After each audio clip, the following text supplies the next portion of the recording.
The massive council station floated silently in space around the gas giant Kepler 442b. Inside its gleaming halls, Ambassador Jake Morrison sat at the long table reserved for lesser species. The year was 2387, and humanity had been part of the Galactic Council for almost 200 years.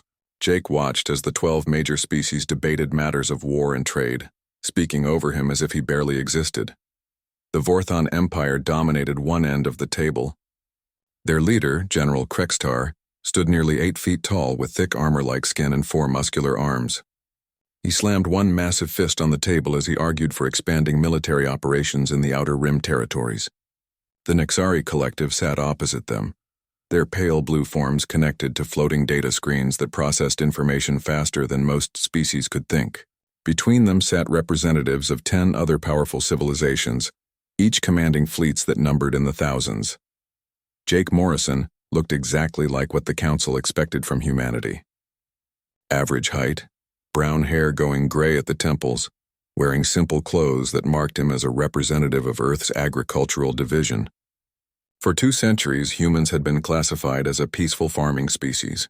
They grew food, raised livestock, and managed the basic supply chains that kept the galaxy fed. Nothing more, nothing less. The council members barely glanced at Jake when they discussed their grand plans. Humans were useful for growing grain and managing cargo ships, but they had no place in discussions of military strategy or advanced technology. Jake nodded politely when addressed and spoke only when asked direct questions about food production quotas or shipping schedules. Light years away, Commander Lisa Hayes stood on the bridge of the cargo vessel Golden Fields. The ship looked exactly like what it claimed to be, a simple transport hauler designed to carry grain from human colonies to council worlds. Lisa wore the standard uniform of Earth's agricultural fleet, a plain blue jumpsuit with minimal insignia. Her crew of 20 worked quietly at their stations, monitoring the ship's course toward the Vorthon home system. The Golden Fields carried 15,000 tons of modified wheat in its cargo holds. The grain would feed Vorthon civilians for months, just as human ships had been feeding the galaxy for generations. Lisa watched the navigation display show their steady progress through hyperspace. To any observer, they were just another human food transport, unremarkable and harmless. Below deck, the cargo holds told a different story. Hidden beneath false floors and concealed behind grain storage units, the Golden Fields carried weapons technology that would make even the Nexari Collective jealous. Quantum processors analyzed Vorthon military communications, while advanced sensors mapped their defensive positions. Every human ship in the galaxy carried similar equipment, gathering intelligence while pretending to deliver food. On Earth, Dr. Alan Cooper walked through laboratories hidden 3 miles beneath the surface of what appeared to be a simple farming community in Kansas. The facility stretched for dozens of miles in every direction, housing research projects that had been running for over a century. Thousands of scientists worked in absolute secrecy, developing technologies that surpassed anything the Council had ever imagined. Alan stopped at a viewing window that looked down into a massive assembly bay. Workers in clean room suits moved around sleek fighter craft that could outmaneuver anything in the Vorthon fleet. The ships bore no markings and would never appear on any official registry. They were part of humanity's greatest secret, a military force that had been growing in the shadows while the galaxy believed humans were harmless farmers. The deception had started almost from the moment humans first made contact with the Galactic Council. Early human negotiators had quickly realized that aggressive species were viewed with suspicion, while peaceful ones were dismissed as irrelevant. They chose a third path, appearing useful but unthreatening, essential but not powerful. For 200 years, humanity had played this role perfectly.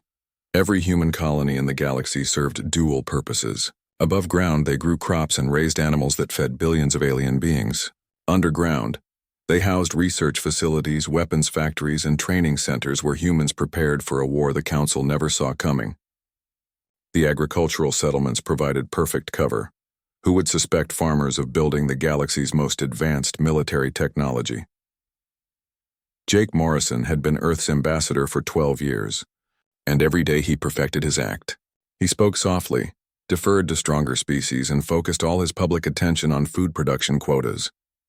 The council members saw him as a useful bureaucrat who kept their supply lines running smoothly.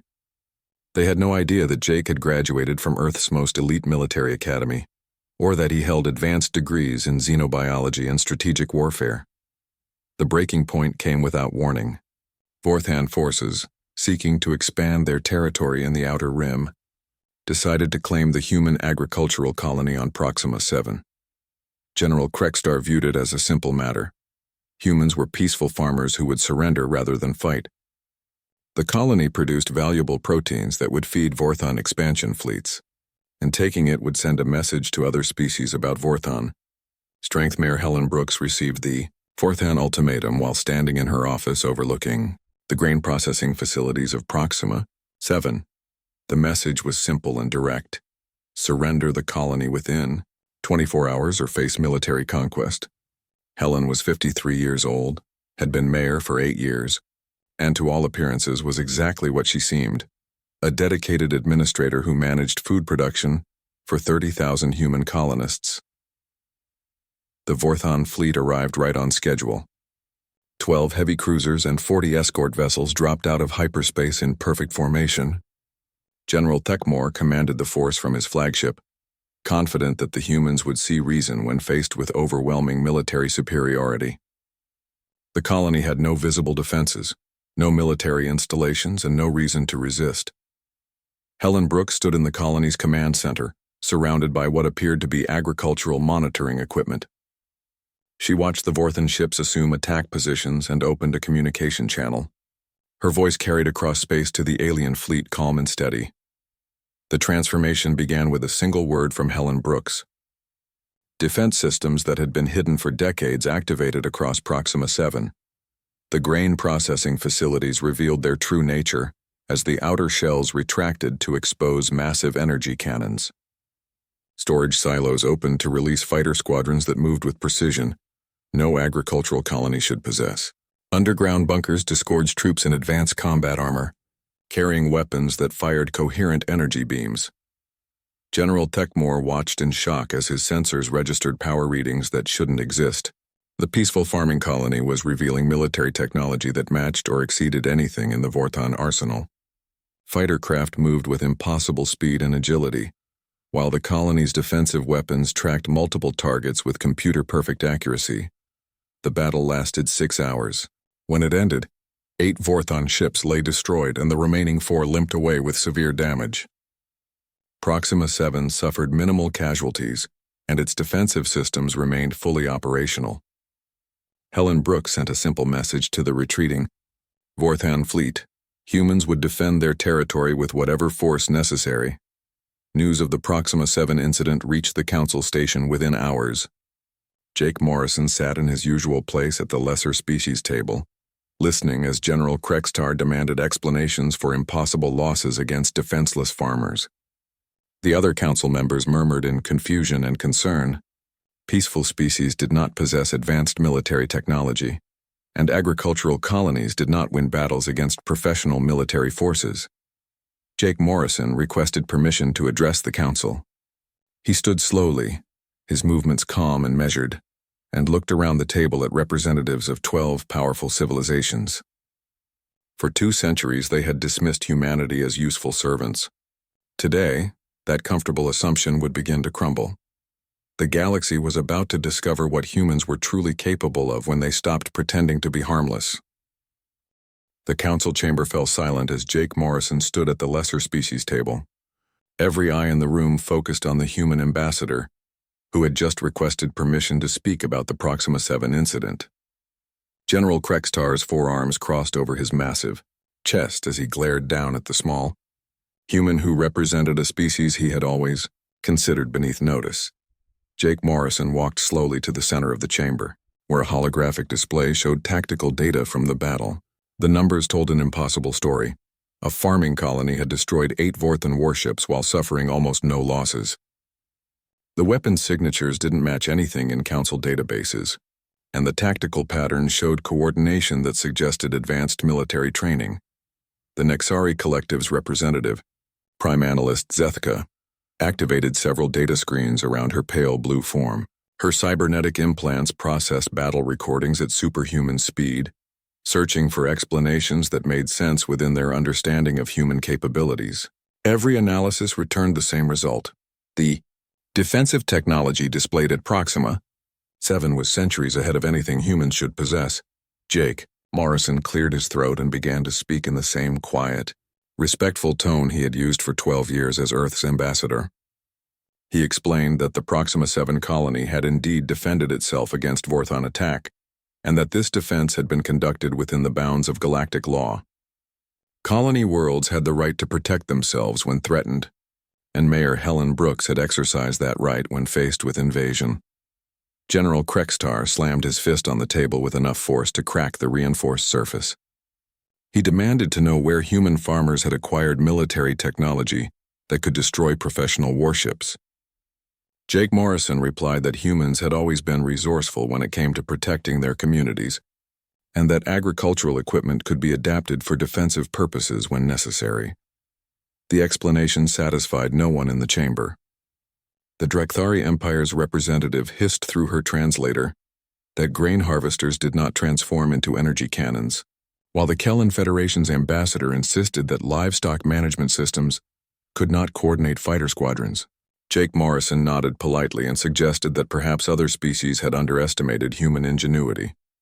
3,000 light-years away, Captain Ryan Torres received an encrypted message aboard the cargo vessel New Frontier. The ship floated in deep space between star systems, officially conducting routine maintenance on its grain storage systems. Ryan read the message twice before activating the command sequence that would change everything for his crew of 43. The New Frontier began its transformation slowly at first. External hull panels that had appeared to be simple cargo bay doors retracted to reveal weapon arrays that gleamed with deadly purpose. The ship's central section expanded as hidden compartments unfolded, doubling its apparent size. Energy readings spiked as fusion reactors came online, systems that had been disguised as food processing equipment for over 2 decades. Ryan Torres stood on a bridge that no longer resembled the simple command center of an agricultural transport. Advanced tactical displays surrounded his command chair, showing sensor readings that could track objects across entire star systems. His crew worked at stations that revealed their true training as they monitored weapon systems, defensive screens, and hyperspace drives that could outrun anything in the Council fleet. The New Frontier was no longer a grain hauler. It was a battle cruiser designed to engage multiple enemy ships simultaneously and emerge victorious. Every system had been built to exceed the capabilities of Council military technology, while maintaining the appearance of peaceful agricultural equipment. The transformation was complete within minutes, revealing decades of careful planning and preparation. On Earth, President Kate Williams stood before cameras in the Oval Office, preparing to address not just humanity but the entire galaxy. For 2 centuries, Earth's leaders had maintained the greatest deception in galactic history. Every president had known the truth, and each had contributed to the long-term plan that was now coming to fruition. Kate Williams was 62 years old and had spent her entire political career preparing for this moment. She had overseen the final phases of humanity's secret military buildup while maintaining the facade of peaceful agricultural leadership. The speech she was about to give would end 200 years of careful deception and announce humanity's true nature to the galaxy. The transmission began broadcasting across every human colony and to every human ship in space.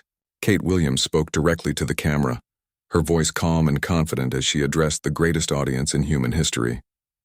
She explained that humanity had been engaged in a long-term strategy of survival and growth that required careful planning and patience. Dr. Allen Cooper watched the president's speech from his underground laboratory complex. Around him, thousands of scientists and engineers prepared to reveal research projects that had been hidden since first contact with the Galactic Council. Advanced hyperspace drives that could cross the galaxy in days rather than months.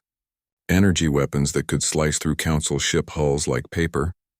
Most importantly, artificial intelligence systems that could predict and counter alien military strategies before they were even implemented.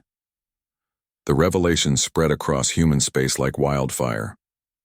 Every agricultural colony received the same message. The time for hiding was over. Defense systems that had been concealed for generations activated across hundreds of worlds. Training facilities that had masqueraded as grain storage revealed their true purpose as thousands of human soldiers emerged in advanced combat armor. Captain Ellen Foster commanded the agricultural transport, Peaceful Harvest, as it approached the Nexari Collective's primary research station. Her ship had been delivering food supplies to the facility for 8 years, establishing a routine that made her crew familiar with every security protocol and defensive position. The Nexari had never questioned why human ships needed such detailed scans of their installations. The Peaceful Harvest began its own transformation as Ellen Foster activated command codes that had been waiting for this moment. The ship's hull reconfigured to reveal advanced sensors that could penetrate Nexari energy shields, while weapon systems emerged that used technology the Nexari had never encountered. Ellen's crew of agricultural specialists revealed their true identities as elite military operatives, trained specifically for this mission. Back at the council station, Jake Morrison continued to stand calmly in the center of the chamber as reports flooded in from across the galaxy.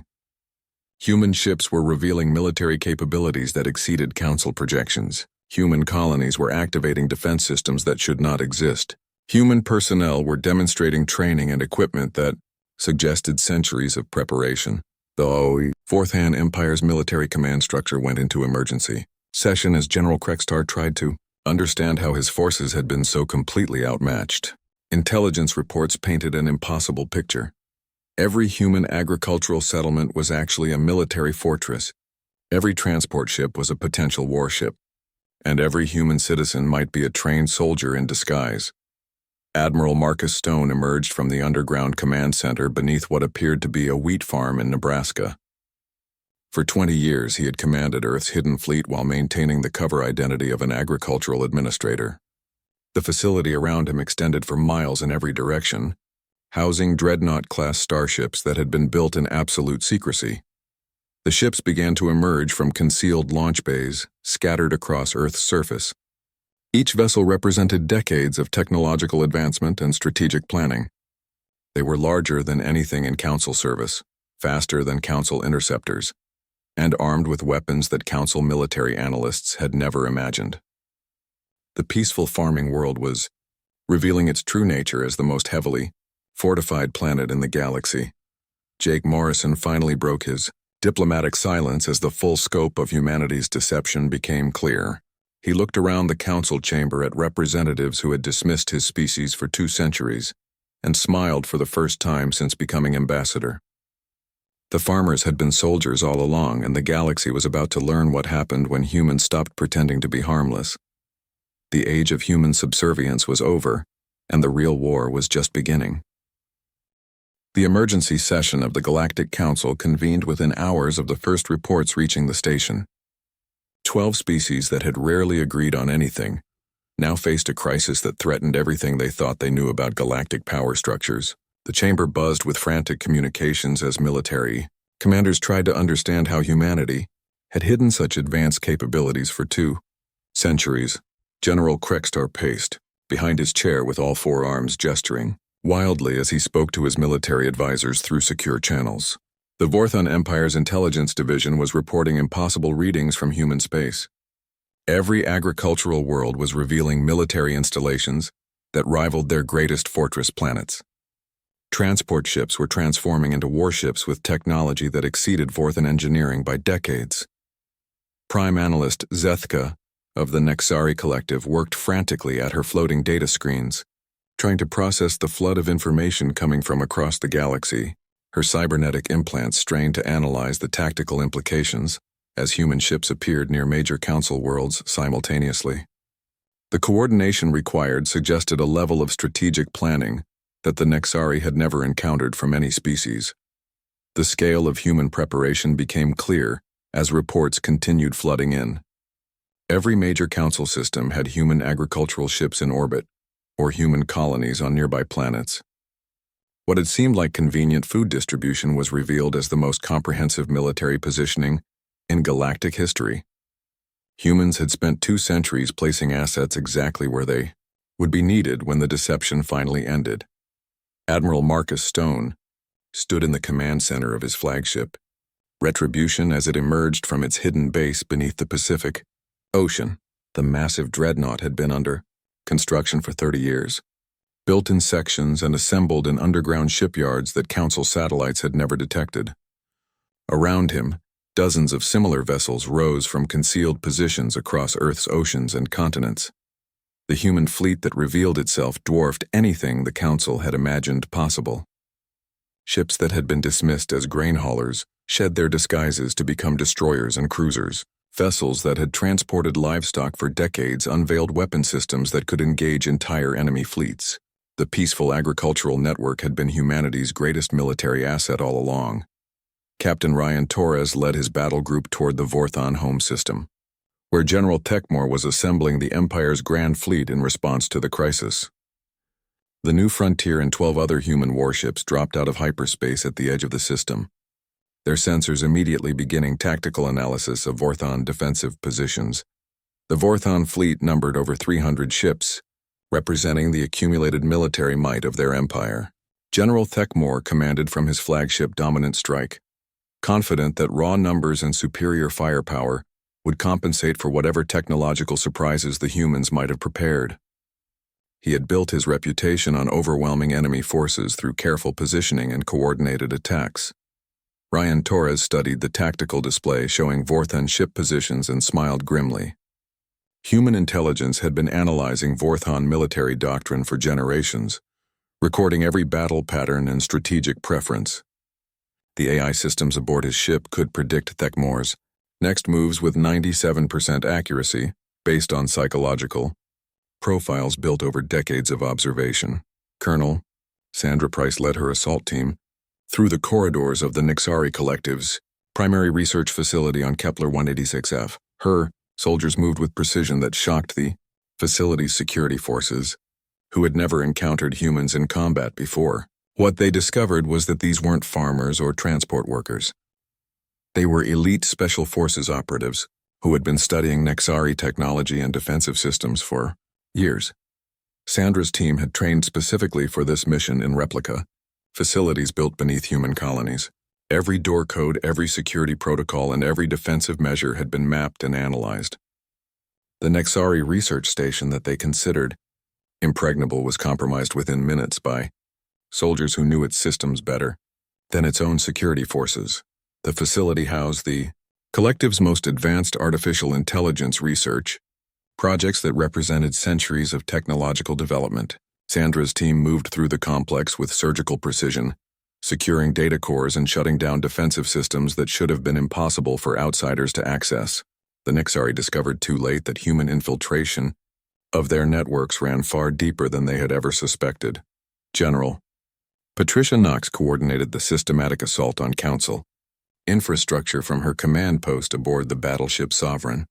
Her tactical displays showed human forces engaging targets across dozens of star systems simultaneously.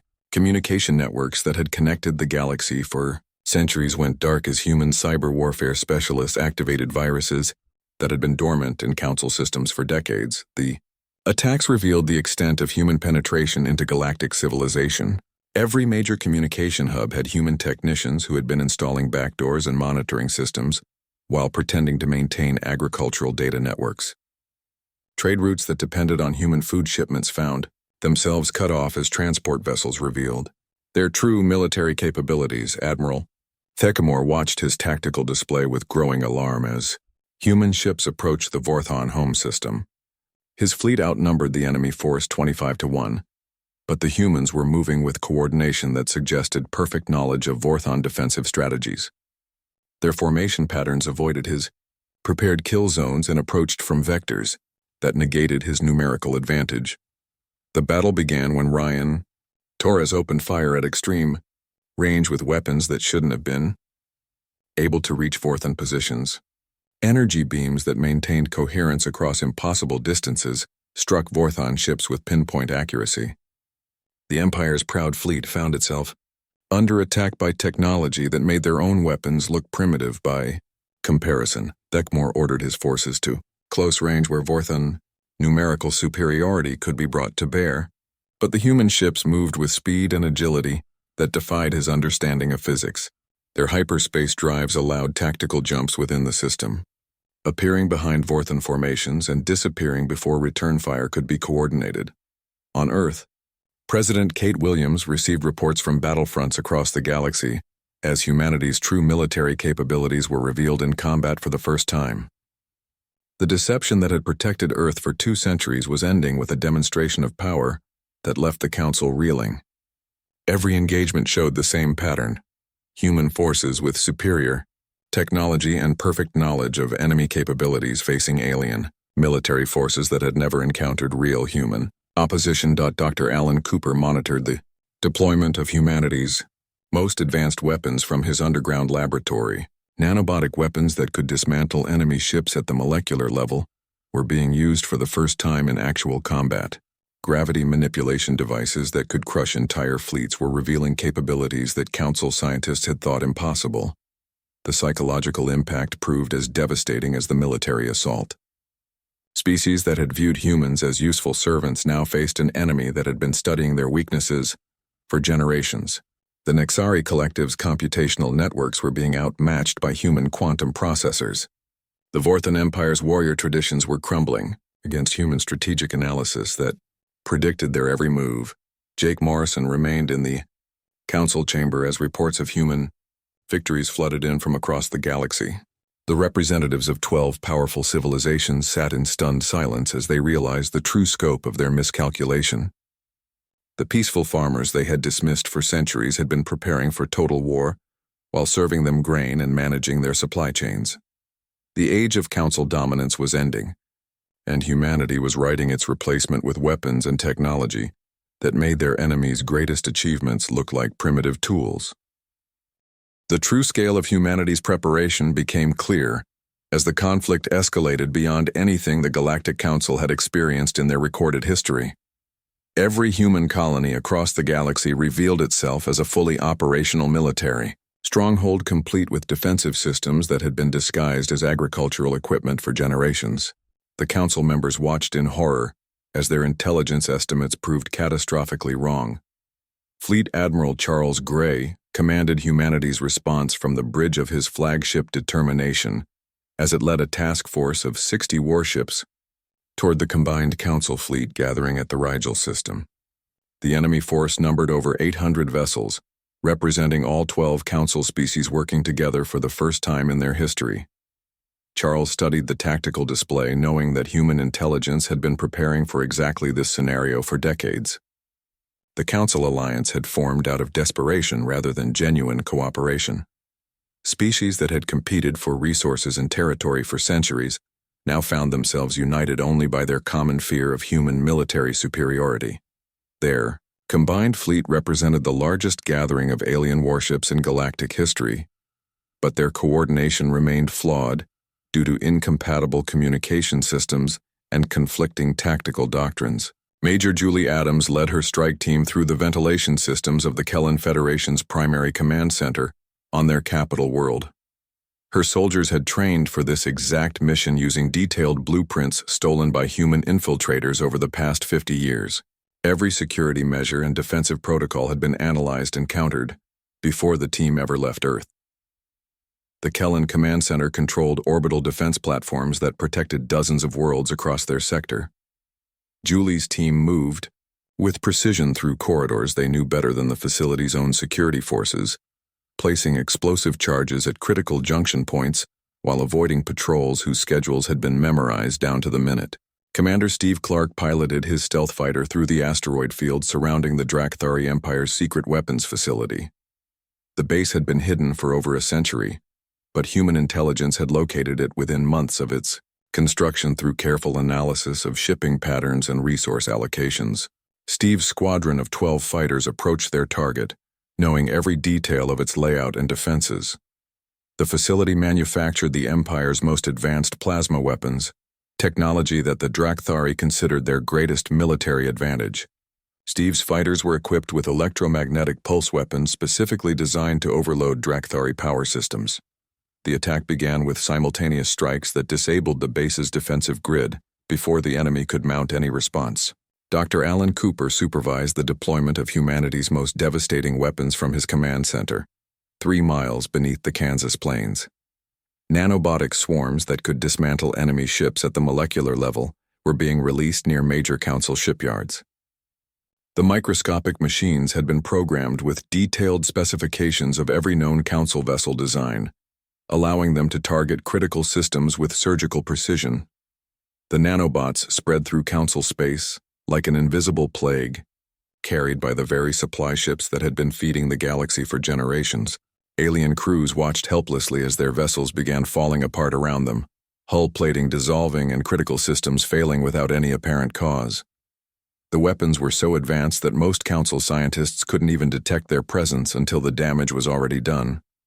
Captain Ellen Foster approached the Council station itself with a fleet of 20 human warships that had been disguised as a routine agricultural supply convoy until moments before. The massive space station had been the symbol of galactic unity for over 3 centuries, but it was about to become the site of humanity's greatest victory. The station's defensive systems had been designed to repel attacks from known Council military technology, but human weapons operated on principles that the designers had never encountered. Energy beams that could maintain coherence across interplanetary distances struck the station's shields with power levels that overloaded their generation systems within minutes. Ellen's tactical display showed the systematic shutdown of the station's defenses as human cyber warfare specialists activated programs that had been hidden in the station's computer networks for decades.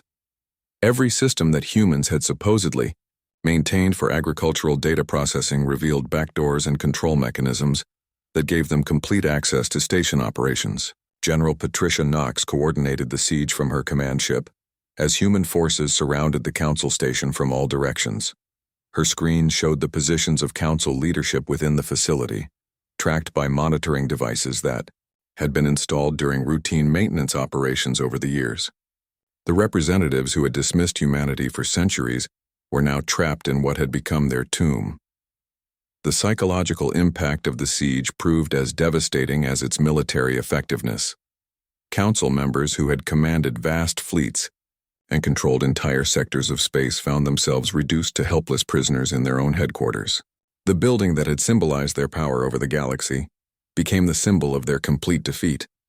Admiral Charles Gray engaged the combined Council fleet at Rigel with tactics that had been refined through centuries of computer simulation and strategic analysis.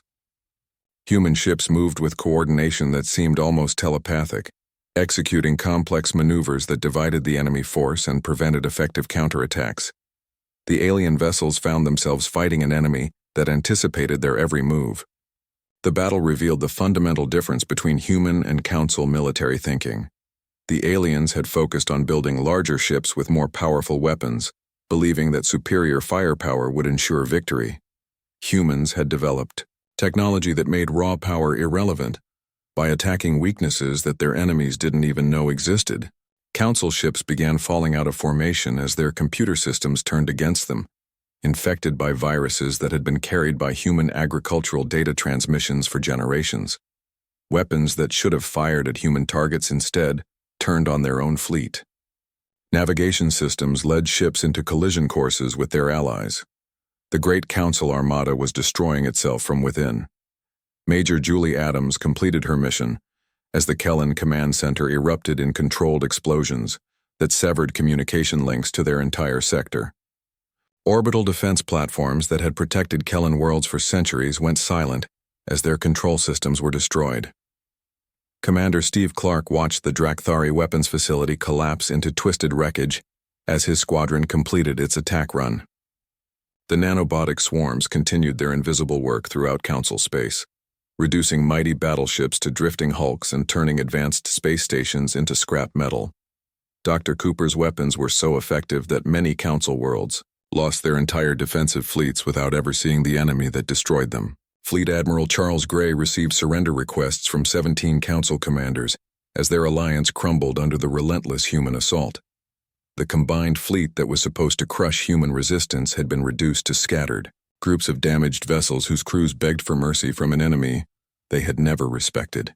Captain Ellen Foster stood in the command center of the Council station as the last of its defensive systems went offline.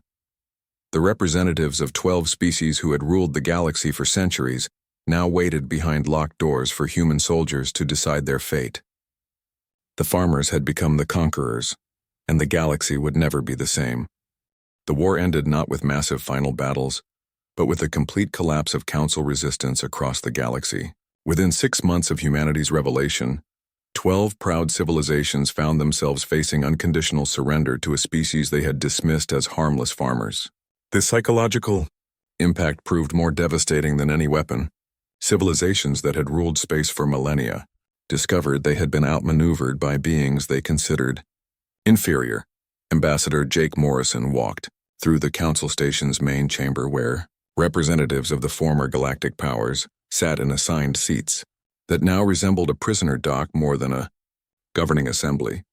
The massive holographic displays that once showed the extent of their territories now displayed human fleet positions throughout known space. Every major system was under human control or protection. President Kate Williams addressed the galaxy from the Oval Office in what would become known as the Transition Speech. Her words carried to billions of beings across thousands of worlds as she announced the terms of humanity's victory. The Galactic Council would continue to exist, but only as an advisory body under human oversight. Species that had attacked human colonies would face occupation until they proved their commitment to peaceful cooperation. The terms were not negotiable.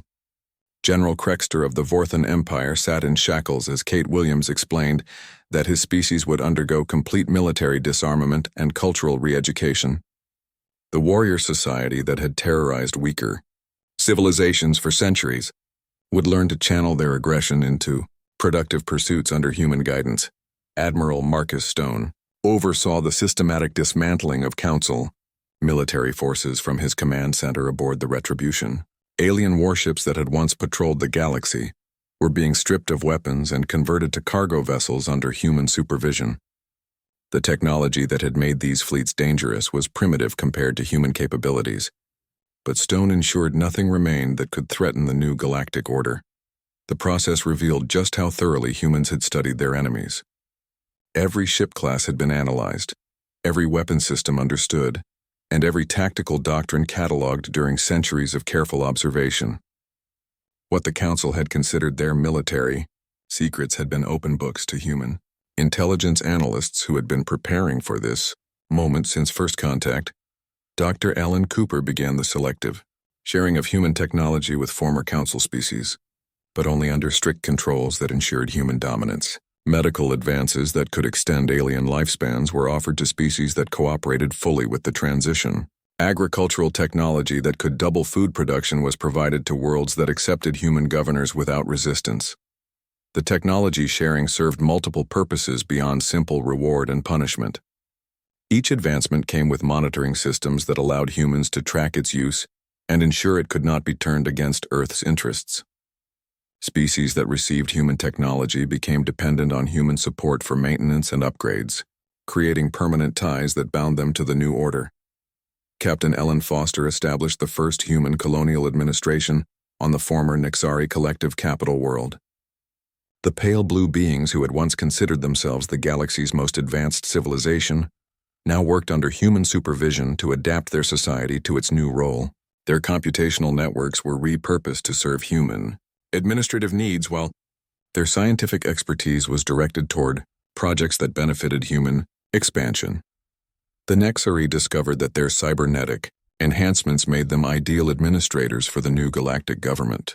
Human authorities offered them positions of responsibility within the colonial system, but always under human oversight and with built-in limitations that prevented any return to independent power. The species that had once competed with humans intellectually now served as their highly efficient bureaucrats. General Patricia Knox supervised the establishment of human military bases on strategic worlds throughout former Council space. Each installation served as both a garrison for peacekeeping forces and a center for cultural integration programs designed to reshape alien societies. The bases were built using human technology that made them nearly impregnable while providing employment for local populations willing to work under human authority. The integration programs proved remarkably effective at changing alien attitudes toward human rule. Species that had initially resisted occupation discovered that cooperation brought significant benefits in terms of technology, medical care, and economic opportunities. Within a generation, many alien worlds had populations that genuinely supported human governance over their own former leaders. Major Julie Adams commanded the Human D. peacekeeping force on the former Drakthari homeworld where the reptilian species was learning to channel their natural aggression into competitive sports rather than military conquest. The Drakthari had proven surprisingly adaptable to human culture, and their physical capabilities made them excellent soldiers. In the new Galactic Defense Force under human command, the transformation of former enemies into allies represented perhaps humanity's greatest strategic achievement. Rather than simply conquering and oppressing alien species, humans offered them partnership in building a better galactic civilization. The key was ensuring that partnership always occurred on human terms and under human leadership. Commander Steve Clark established training academies, where young aliens learned human military doctrine alongside human values of cooperation and peaceful conflict resolution. The graduates of these programs would become the officers and administrators who would maintain human dominance for generations to come while believing they were working toward galactic unity. Fleet Admiral Charles Gray commanded the new Galactic Defense Force that combined human technology with alien personnel from species that had proven their loyalty to the New Order. The combined fleets were more powerful than anything that had existed during the Council era, but their command structure ensured that humans retained ultimate control over all military decisions. Ambassador Jake Morrison addressed the reformed Galactic Assembly from the podium where Council leaders had once debated as equals. Now he spoke as the representative of Earth's authority over former Council territories. His words carried the weight of absolute power backed by technology that made resistance futile and cooperation the only rational choice for alien civilizations. The speech outlined humanity's vision for the galaxy's future. Trade would flow more freely under human protection. Scientific research would advance faster through human coordination, and conflicts between species would be resolved through human mediation rather than warfare. The galaxy would be more peaceful and prosperous than ever before. But it would achieve this progress under human guidance and for human benefit. President Kate Williams concluded her administration's first year by reviewing reports from across human space. Agricultural production had increased 40% through the application of human farming techniques to alien worlds. Scientific research had accelerated dramatically as human oversight eliminated redundant projects and focused resources on practical applications. Most importantly, no conflicts between species had occurred since the establishment of human authority. The transformation was complete. Humanity had achieved not just military victory, but total cultural dominance over civilizations that had once considered them inferior.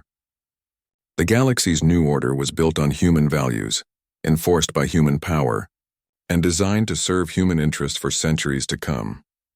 Jake Morrison stood in the council chamber where he had once been dismissed as an irrelevant representative of a minor species. Now alien ambassadors waited respectfully for his words, understanding that their civilization's futures depended on human approval. The farmers had not just become masters, they had created a galactic empire that would endure because it offered prosperity and peace to those wise enough to accept human rule. The age of human dominance had begun, and the galaxy would remember forever the day they learned what happened when they underestimated the quiet farmers from Earth.